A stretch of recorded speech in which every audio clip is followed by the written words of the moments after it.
ஒருத்தன் பிறந்த உடனேயே அவன் எவன் கையில் சாகணும்னு அவன் நெத்திலேயே எழுதி இருக்கும்னு நினைக்கிறேன். இப்படி தாங்க பார்த்தீங்கன்னா கூலி படத்தோட ட்ரெய்லர் இந்த டைலாகை வச்சு தான் வந்து ஃபர்ஸ்ட் ஸ்டார்ட் பண்ணியிருக்காங்க.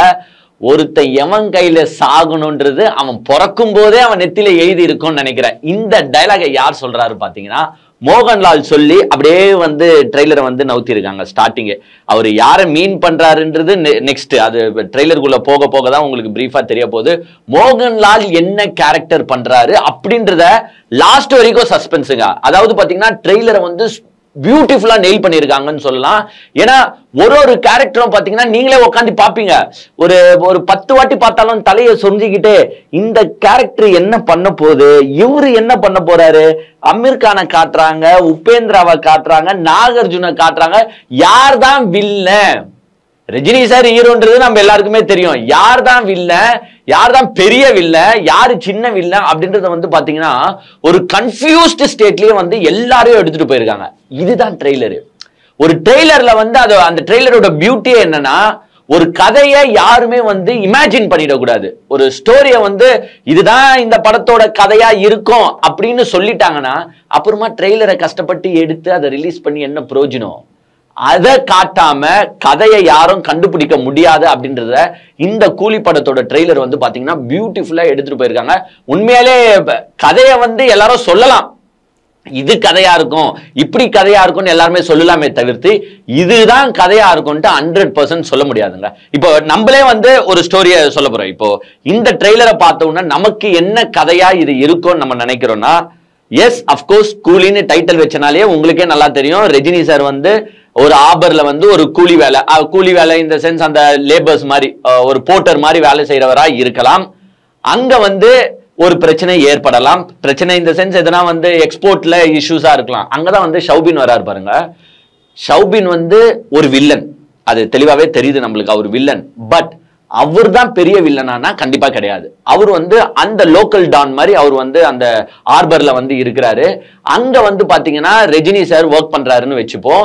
இங்க என்ன பிரச்சனை நடக்குதுன்னா ஏதோ ஏற்றுமதி இறக்குமதிலாம் அங்க ஏதோ குளறுபடிகள் ஏற்படுதுங்க. அதை வந்து சத்யராஜ் சார் கண்டுபிடிக்கிறாருன்னு நினைக்கிறேன். ஏன்னா சத்யராஜ் சார் வந்து அங்க உட்காந்துக்கிட்டு அந்த சிஸ்டம்லாம் நோண்டுறதும் ஏதோ டீடைல்ஸ் வந்து ஃபெச் பண்ற மாதிரி சீன்ஸ்லாம் நமக்கு காட்டுறாங்க. ஸோ சத்யராஜ் வந்து எதையோ கண்டுபிடிச்சிடுறாரு. கண்டுபிடிச்சனால நமக்கு நல்லா தெரியும்ல, எதனா ஒண்ணு கண்டுபிடிச்சிட்டீங்கன்னா நெக்ஸ்ட் என்ன நடக்க போகுது, இது இயற்கையா தானே நடக்கும். சத்யராஜை வந்து காலி பண்ணிடுறாங்க. சோ ஃபர்ஸ்ட் சாவ போறது சத்யராஜ் தான் நினைக்கிறேன் படத்துல. சோ சத்யராஜை காலி பண்ண உடனே அவருடைய ஃப்ரெண்டா இருக்கிற ரஜினி சார், ஏன்னா ஸ்ருதிஹாசன் வந்து சத்யராஜோட பொண்ணா இருப்பாங்கன்னு நினைக்கிறேன். ஏங்க இதெல்லாம் வந்து அங்கங்க வர பிட்டு சீனை வந்து நம்மளே கோர்வையா கோக்குறோம். இது இல்லாம ட்விஸ்ட் மாறுபட்டு கூட படத்துல இருக்கலாம். பட் நம்ம கோர்வையா கோக்குறது என்னன்னா ஸ்ருதிஹாசன் சாரோட அப்பா தான் சத்யராஜ். சத்யராஜ் இறந்து போன உடனே ஸ்ருதிஹாசனே வந்து ரஜினி சார் கிட்ட பேசுற ஒரு டைலாக் வருது, உங்களுக்கு வேணா ஒரு ஃப்ரெண்டா இருக்கலாம், பட் அவரு வந்து என்னோட அப்பா அப்படின்னு ஸ்ருதிஹாசன் சொல்றாங்க.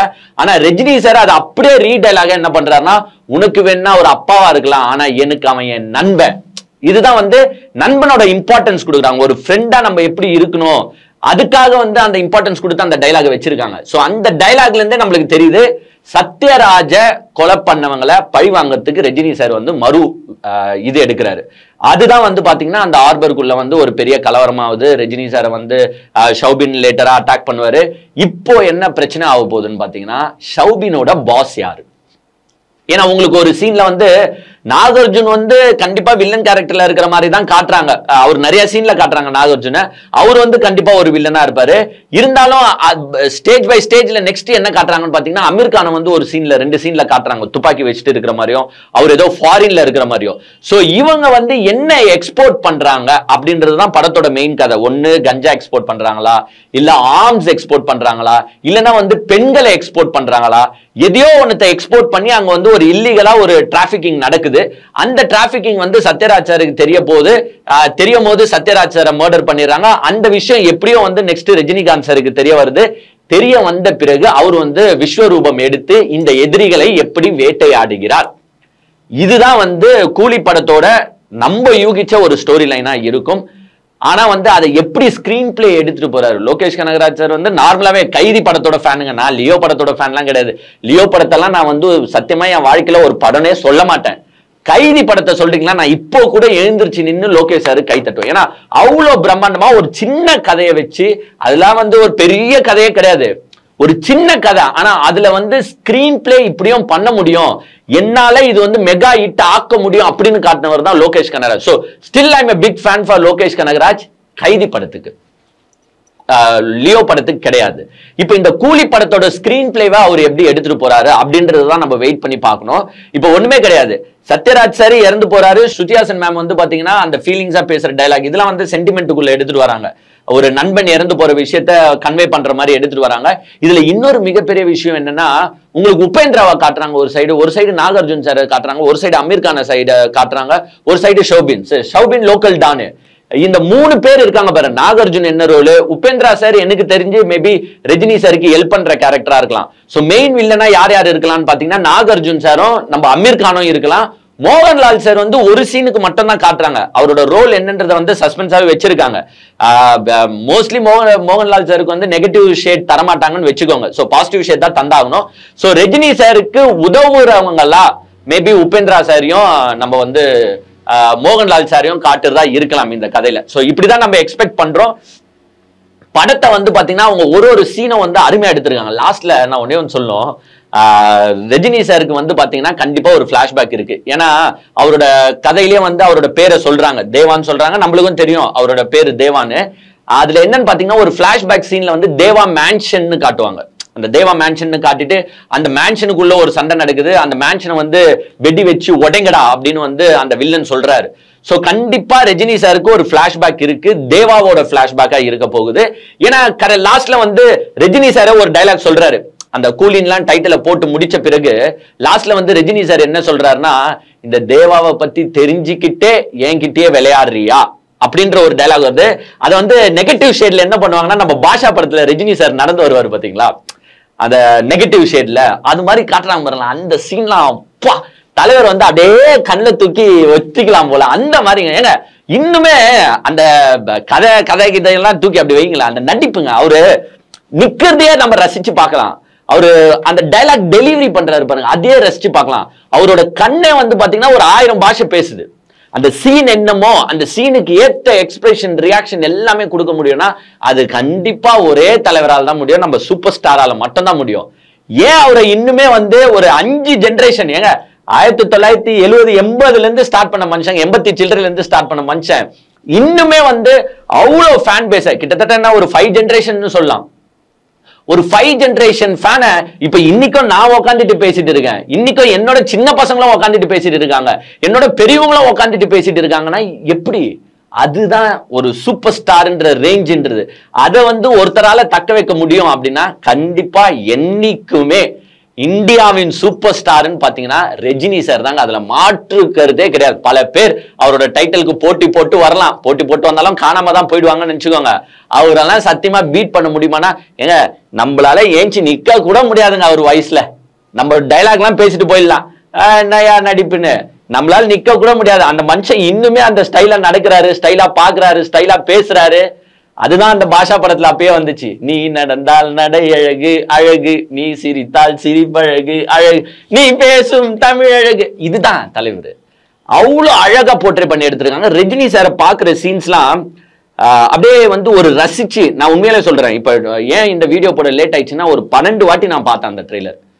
ஏன்னா கதையை ஃபர்ஸ்ட் யூகிக்க முடியல, யாரு வில்லன்றது தெரியல. ரஜினி சார் அந்த காட்டுற சீன்ஸ்லாம் நம்ம ஸ்டாப் பண்ணி பேசலாம். அதே மாதிரி அனிருத் வந்து ட்ரெய்லர் பிஜிஎம் பாத்தீங்கன்னா ரொம்ப பெரிய அப்படியே எல்லா மியூசிக் எல்லாம் கொத்து பரோட்டாவா தட்டி தூக்குற மாதிரிலாம் போடல.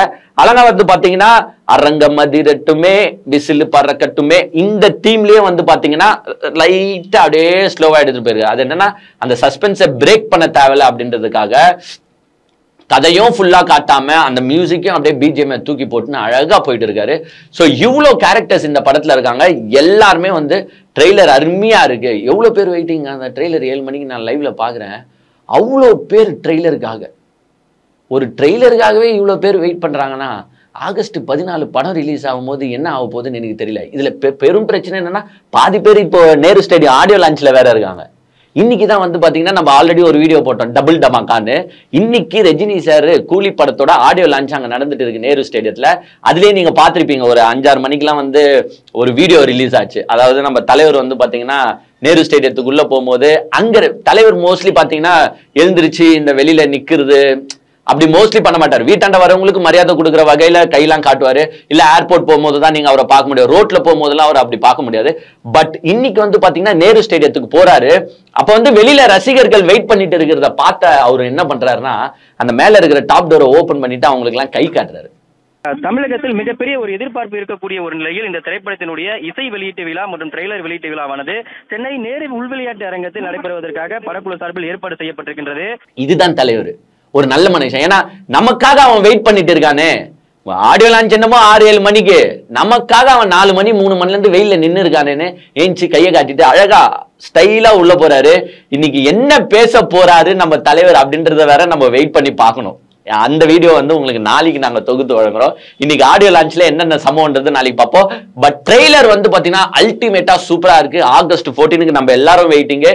ஷௌபின் வந்து அவரோட நடிப்பு பிச்சு தள்ளி இருக்காருங்க. ஒரு கரெக்டா லோகேஷ் சூஸ் பண்ணியிருக்காருன்னு சொல்லலாம். ஏன்னா ரஜினி சாரை வந்து எதிர்க்கணும்னா அந்த எதிர்க்கிறதுக்கு வந்து ஒரு அந்த லுக் இருக்கணும். அது கண்டிப்பா ஷௌபின் சார் வந்து நெயில் பண்றாரு. அவருக்கு பேக்கப்பா அமீர் சார் இருக்காரா, இல்ல நாகார்ஜுன் சார் இருக்காரா, இல்ல உபேந்திரா யாரு அப்படின்றதெல்லாம் கொஞ்சம் கன்ஃபியூஸ்ட் ஸ்டேட்லயே நம்மள தூக்கிட்டு போறாங்க. நான் இப்ப சொன்ன கதை கூட இப்படி இருக்கலாம், நீங்களே சொல்லுங்க டேய் அதெல்லாம் கதை இல்லடா வேற கதைடா அப்படின்னு நீங்களும் சொல்லலாம். இது எங்க ஒப்பீனியன்ல நான் யோசிச்ச கதை இந்த 12 வாட்டி ட்ரெய்லரை பார்த்துட்டு. மத்தபடி பாத்தீங்கன்னா அவருக்கு வந்து பாத்தீங்கன்னா 5821 நம்பர் கொடுத்துருக்காங்க. ரஜினி சார் போட்டுன்னு இருக்கிறது. இதை கண்டிப்பா எதெல்லாம் லிங்க் பண்ணுவாங்க. நான் யோசிச்சு பார்த்தேன். 5, 8, 2, 1 கூட்டி பார்த்தா 7 வருது. 7 வந்து டோனியோட லக்கி நம்பர் தலை. அதனால இதை எப்படி சிங்க் பண்றாங்க, எதுக்கு இந்த நம்பரை சூஸ் பண்ணாங்க? ஏன்னா சும்மாவே சூஸ் பண்ண மாட்டாங்க. அதுவும் ரஜினி சார் கொடுத்துருக்கிற நம்பரு. ஸோ அந்த நம்பரை பத்திய டீடைல்ஸ் எதுனா உங்களுக்கு தெரிஞ்சிச்சுன்னா நீங்க வந்து கீழே கமெண்ட் பண்ணுங்க. தலைவர் என்னைக்குமே ஒரே சூப்பர் ஸ்டாரு நம்ம ரஜினிகாந்த் சார் தான். ட்ரெய்லரை பிச்சு பெடல் எடுத்திருக்காங்க. இன்னும் ஆகஸ்ட் 14 இன்னும் நாங்க 12 நாள் தாங்க வெயிட் பண்ணி படத்தை பார்ப்போம். அதுக்கு முன்னாடி ஆடியோ லான்ச்ல என்னென்ன சம்பவம் நடந்திருக்கு, தலைவர் இன்னைக்கு என்னென்ன பேசினாரு அப்படின்றதுல நாளைக்கு டீட்டெயில்டா பார்ப்போம்.